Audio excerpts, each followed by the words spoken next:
Muy buenas noches, estimados gedeones y auxiliares de Bolivia y de la región. Es para mí un privilegio estar con ustedes compartiendo la palabra de Dios en este día tan especial de la Convención Nacional de los Gedeones 2020. Hoy, viernes 30 de octubre, voy a compartir el pasaje de la Escritura de 2 Timoteo 3:15 al 17. Así que les pido que me acompañen a leer este texto. Dice así: y que desde la niñez has sabido las sagradas escrituras, las cuales te pueden hacer sabio para la salvación por la fe que es en Cristo Jesús. Toda la escritura es inspirada por Dios y es útil para enseñar, para redarguir, para corregir, para instruir en justicia, a fin de que el hombre de Dios sea perfecto, enteramente preparado para toda buena obra. Vamos a orar. Amado Dios, te damos gracias, Señor, por esta noche, por este momento y esta oportunidad que tenemos acá de estar juntos para alabarte, para adorarte y también para escuchar tu palabra, Señor. Te pedimos, como el salmista, abre mis ojos para mirar las maravillas de tu ley. Ilumínanos, Señor, en la comprensión de tu palabra. Te lo pedimos en el nombre de Jesús. Amén. Bueno, este es un pasaje muy importante y es una fecha muy importante. Como ustedes saben, recordamos los 503 años de la Reforma Protestante este sábado 31 de octubre, pero bueno, hoy viernes ya empezamos con ese recordatorio. Yo quiero que veamos un poco este pasaje de 2 Timoteo 3:15 al 17 y la relación que tiene con el legado de la Reforma. Este pasaje dice que la Escritura es inspirada por Dios. Como gedeones, al comienzo de cada mes memorizamos este versículo y precisamente decimos que es inspirada por Dios. Por lo tanto, es infalible e inerrante. De hecho, ese es el primer valor fundamental de nuestro ministerio, una creencia inflexible de que la palabra de Dios es inspirada por Dios, es infalible y es inerrante. Pero ¿de dónde vienen estos términos? Inspirada, infalible, inerrante. ¿De dónde nosotros los cristianos evangélicos y protestantes manejamos estos términos? Pues básicamente de la palabra de Dios, pero también de la Reforma Protestante, como vamos a ver en unos momentos. Y para introducir este pasaje, debemos decir o debo decir que a lo largo de la historia y de la narrativa bíblica, no siempre la palabra ha estado en el centro del pueblo de Dios. Lamentablemente ha habido periodos en los cuales la palabra de Dios ha sido olvidada. Este es el caso, por ejemplo, en el periodo de los jueces. Vemos esto en el libro de los jueces, donde en jueces 17:6 dice: cada uno hacía lo que bien le parecía. Y este es un periodo caracterizado por momentos en que el pueblo de Dios se olvidaba de Dios, venían los enemigos, los oprimían, el pueblo de Dios oraba y clamaba a Dios en arrepentimiento y Dios les enviaba un líder para liberarlos. Tal es el caso de Gedeón, este juez de quien proviene incluso el nombre de nuestro ministerio. Más adelante también vemos esta situación en el periodo, en la época de los reyes, luego del rey David y Salomón, luego de que el reino se divide en el norte y en el sur.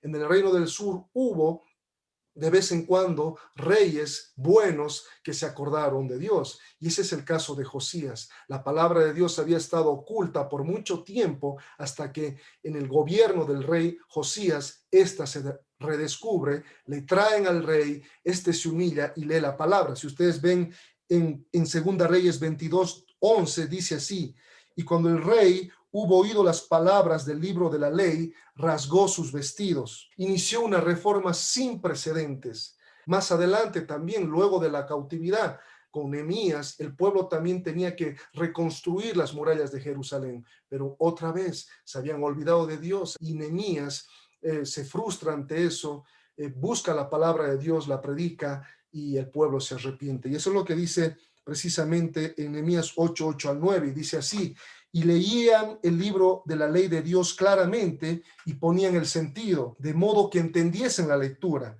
Y todo el pueblo lloraba oyendo las palabras de la ley. Eso es lo que produce la palabra de Dios. Y luego ya en la época del Nuevo Testamento, el apóstol Pablo, por ejemplo, en 2 Timoteo capítulo 3:1 nos dice que en los postreros tiempos vendrán tiempos peligrosos. Y eso es lo que ocurrió a lo largo de la historia de la iglesia luego del tiempo neotestamentario. Los primeros 300, 400 años de la historia de la iglesia estuvieron caracterizados por la persecución de los primeros cristianos, pero también, por otra parte, por la aparición de falsas enseñanzas, de falsos maestros y herejías. Y así, luego de que el imperio aceptó al cristianismo como una de sus religiones, esta decadencia se fue profundizando y entramos al periodo de la Edad Media, que abarca desde el año 500 aproximadamente después de Cristo hasta el 1500. Y ese periodo es denominado por los historiadores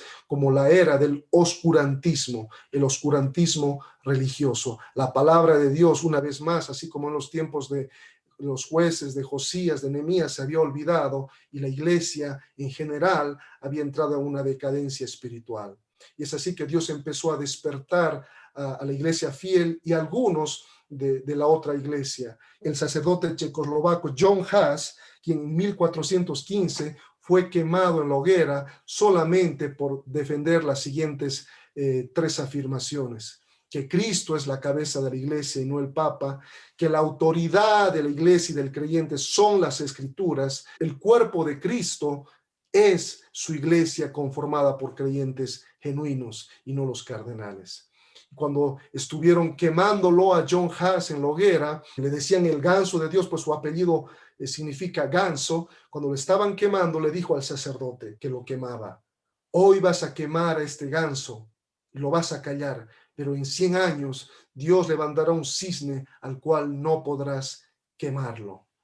Y en 100 años aproximadamente, en 1505, 1517, irrumpe la figura de un reformador que todos conocemos, cuyo nombre es Martín Lutero. Es por eso que en esta parte de la historia se acuñó la frase que dice: post tenebrax luz, después de las tinieblas la luz. Después de la época del oscurantismo religioso de la Edad Media, Dios iba a traer luz a través de uno de sus siervos. Pero antes de continuar con la historia de la Reforma Protestante a partir del año 1515, vamos a volver ahora a nuestro texto bíblico de inicio, 2 Timoteo 3:15, 17. Vamos a ver la naturaleza de la palabra de Dios y los usos y propósitos de la palabra. Y lo primero que debemos decir en base al versículo 16 es que toda la escritura, toda la palabra de Dios, toda la Biblia es inspirada por él. La palabra griega para inspirada en este caso es theopneustos, que quiere decir que Dios sopló su aliento, que Dios exhaló su inspiración sobre los autores humanos de la Biblia para que ellos escribiesen lo que el Espíritu Santo quería que se quedase registrado en las Sagradas Escrituras. Y por lo tanto, como la palabra de Dios es inspirada por Dios, entonces es infalible, no falla y es inerrante, no tiene error, no contiene error. Y por lo tanto también es autoritativa. Esto quiere decir que es la autoridad para la vida del creyente en todo asunto de fe y de práctica. Pero hay una cosa más que vemos en este versículo, en este pasaje, en estos pasajes de 2 Timoteo 3:15 al 17, y es el propósito o el uso de la escritura, y es la suficiencia de las escrituras. No solamente es inspirada por Dios, sino que es suficiente para dos cosas. Uno, para traer salvación a los no creyentes, y dos, para edificar a los ya creyentes. Y eso es lo que dice el texto en 2 Timoteo 3:15. Fíjense lo que le dice Pablo a Timoteo en los últimos días de su vida. Le dice: y que desde la niñez has sabido las escrituras, las sagradas escrituras, las cuales te pueden hacer sabio para la salvación que es por la fe en Cristo Jesús. Es decir, las escrituras podían hacer sabio a Timoteo para la salvación que es por la fe en Cristo Jesús. Y esa misma aplicación para salvación sigue vigente hoy, 2000 años después. Ese es el primer uso de la palabra, salvación. La palabra de Dios, la escritura, trae salvación, contiene el mensaje del evangelio para los no creyentes. Es por eso que nosotros como gedeones y auxiliares predicamos el evangelio y entregamos la palabra porque creemos que es la palabra de Dios y que puede traer salvación. Pero también la palabra de Dios puede traer santificación o edificación al creyente. Y eso es lo que le dice Pablo a Timoteo. Le dice, toda la escritura es inspirada por Dios y útil para enseñar, para redarguir en contra del pecado, para corregir las vidas, para instruir en justicia, a fin de que el hombre de Dios sea perfecto, enteramente preparado para toda buena obra. La palabra de Dios puede hacernos perfectos en el Señor, en la fuerza del Señor, a través del Espíritu Santo, preparados para toda buena obra. Por eso es que somos hombres y mujeres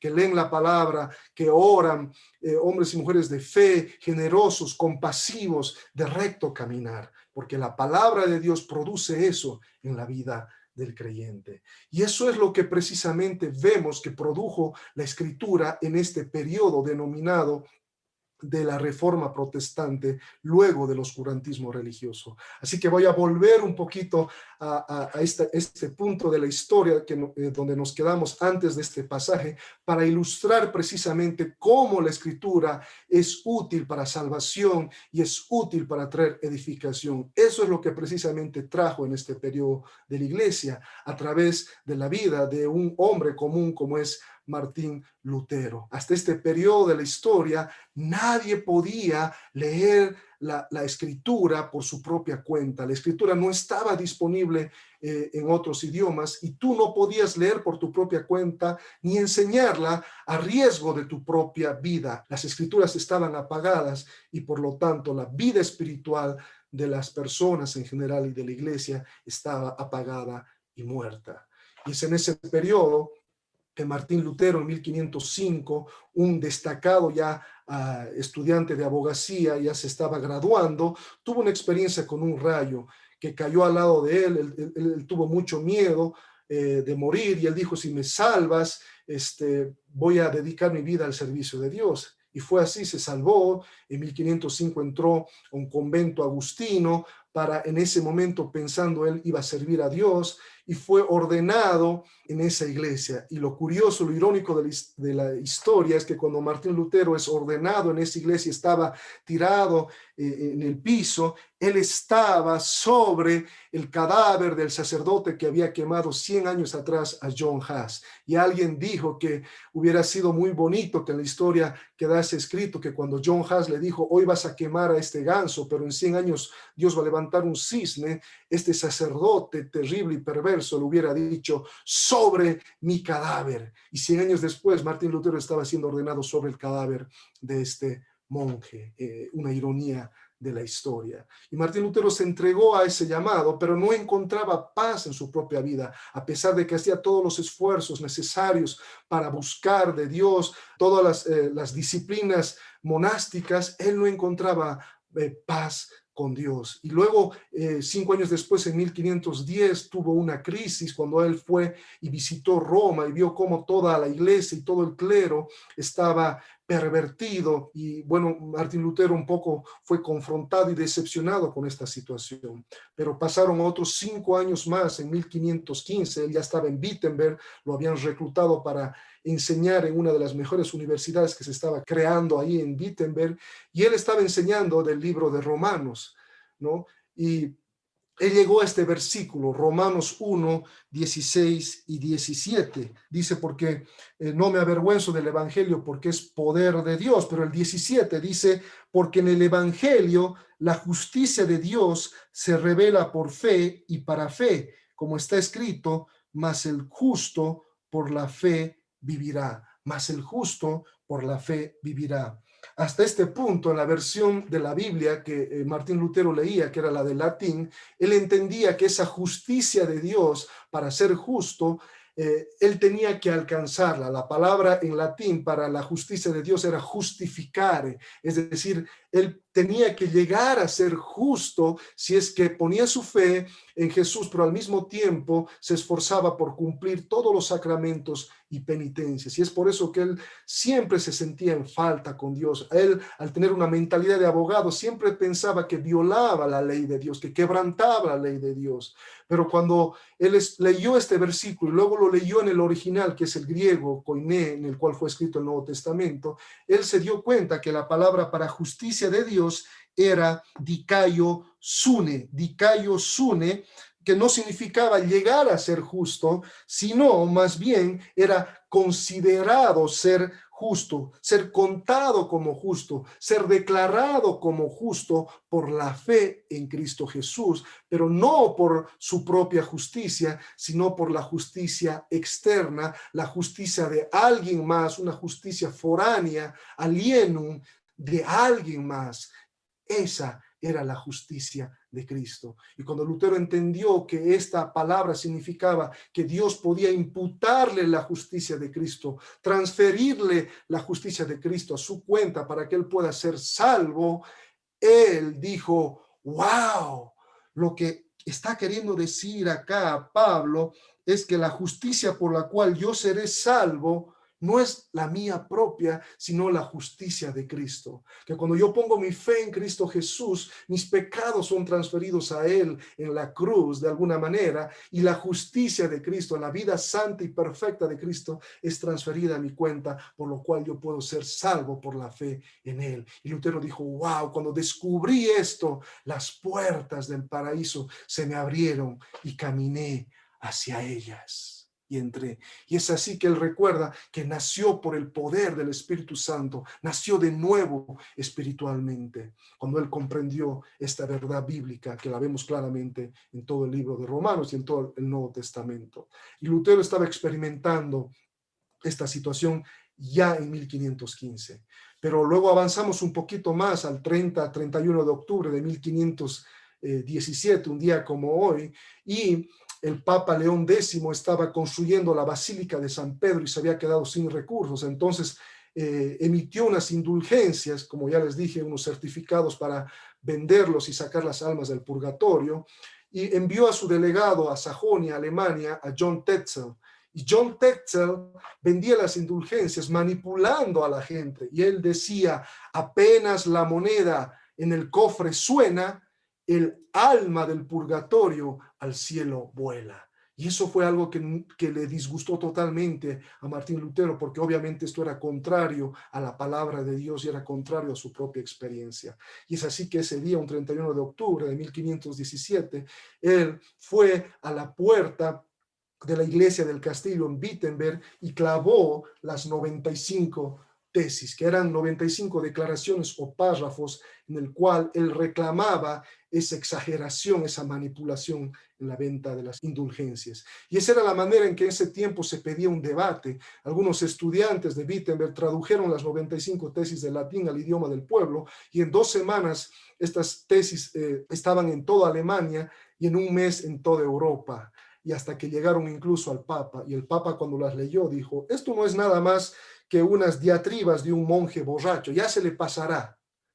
Pero no se le pasó, porque estaban fundadas estas observaciones en la palabra de Dios. Y es así que fue pasando el tiempo, y en 1520 ya Martín Lutero fue excomulgado, a él ya no le importó. Pero llegamos a un punto, un año más tarde, en 1521, en la dieta de Worms o de Worms, donde Martín Lutero es convocado a esta dieta, a esta reunión, a este encuentro, convocado por Carlos V, el emperador del Sacro Imperio Romano, y también por la Iglesia Católica Romana, con la promesa de que no iban a tocar su vida. Y Lutero asistió contra incluso el consejo de sus amigos, porque él pensaba que le podían responder a todas las observaciones que él había hecho en contra de la Iglesia, respecto ya a la salvación y a la autoridad de las Escrituras. Así que él se presentó ese día, le pusieron en ese salón, en Worms, pusieron todos sus escritos, y le dijeron directamente, Martín Lutero, usted se retracta de estos escritos. Le volvieron a preguntar, ¿usted se retracta de estos escritos? Y Martín Lutero, luego de un tiempo de duda, él dijo, mi mente está cautiva a la palabra de Dios. Mi mente está cautiva a la palabra de Dios. Y a menos que me convenzan por la escritura o por la razón, no me retracto. Que Dios me ayude. Amén. Y en ese momento el auditorio estalló en una revuelta, y lo sacaron y lo escondieron y lo llevaron a Martín Lutero a un castillo de donde él escribió o tradujo, mejor dicho, el Nuevo Testamento del griego al alemán. Entonces, la respuesta de Lutero y los reformadores en este tiempo de la historia fue contundente y clara a la pregunta de que cuál es la autoridad del creyente o quién es la autoridad del creyente.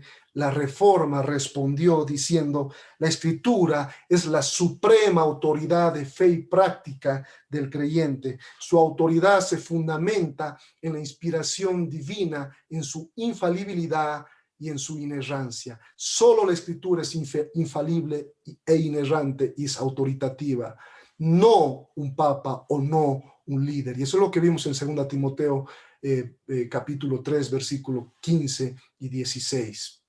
Y a la segunda pregunta que planteó la Reforma Protestante: ¿cómo un hombre puede ser salvo? ¿Cómo un hombre puede estar en paz con Dios y ser declarado justo? Pues bíblicamente la Reforma respondió que la única manera de ser declarado justo delante de Dios es por la fe en Cristo Jesús. Que cuando nosotros ponemos nuestra fe en Cristo Jesús y nos arrepentimos de nuestros pecados, la justicia de Cristo es transferida a nuestra cuenta y entonces somos declarados justos y estamos en paz con Dios y tenemos vida eterna y una nueva vida en Cristo Jesús para ser santos, conformados a su imagen y esperar ser glorificados un día con Él. Y eso es lo que vemos en 2 Timoteo 3, 16 y 17. Así que ese es el legado de la Reforma Protestante. Y debido a que Dios es un Dios poderoso y soberano que usa a hombres comunes como Lutero y los reformadores, así como usó a David para vencer a un gigante, Dios usó a Martín Lutero y a los demás para voltear a un gigante que tenía oprimido a la iglesia en la oscuridad religiosa. Ese golpe fracturó una vez y para siempre la hegemonía de una iglesia que estaba herética y alejada de la verdad de Dios. El gigante cayó y se fracturó, y esa llama arde hasta el día de hoy. Así que, hermano, si usted en su iglesia hay canto congregacional, hay himnos donde usted canta y alaba, se predica la palabra de Dios desde un púlpito, se enseña la palabra de Dios en su propio idioma, es gracias a la Reforma Protestante, es gracias a que Dios usó este tiempo de la historia y a estos hombres en la historia. La Reforma también llegó a un monje sevillano allí en España que escuchó el Evangelio e inició la traducción de las Escrituras del griego al español, y así, es así que la primera versión al español es conocida como la Biblia del Oso. En 1569 se publicó esta Biblia luego de gran lucha, luego de gran persecución. Así que si nosotros tenemos esta traducción como la Reina Valera y otras traducciones, es gracias a que en este periodo Dios nuevamente trajo a la luz las Sagradas Escrituras, y eso trajo reforma al pueblo de Dios, como en la época de Josías y como en la época de Nehemías, amado hermano. Así que ahí se inició una gran reforma, un gran fuego que todavía arde hasta el día de hoy. Y es por eso que nosotros, con esa convicción que nos da la Escritura inspirada por Dios, lo que hemos leído en 2 Timoteo 3, 15 al 17, lo que hemos visto como el legado de la Reforma Protestante, por la cual nos llaman evangélicos. Si usted le dicen cristiano evangélico, es porque en la época de la Reforma se recuperó el evangelio de la salvación por la fe en Cristo Jesús, y nos empezaron a llamar precisamente evangélicos. Así que los pilares, el legado de la Reforma es sola Escritura, para terminar, sola Escritura, solo la Escritura es la autoridad para el creyente en todo asunto de fe y práctica. Sola fide, la salvación es solamente por la fe en Cristo Jesús. Solo Cristo Solamente Cristo es el único mediador entre Dios y los hombres que puede traer salvación. Sola gracia, la salvación es por gracia, por medio de la fe y no por obras. Y por último, soli Deo gloria. Todo esto es para la gloria de Dios. Así que como gedeones y auxiliares debemos seguir proclamando el evangelio. Cada generación debe seguir proclamando el evangelio que se redescubrió una vez más en la Reforma protestante. Dios los bendiga, queridos hermanos.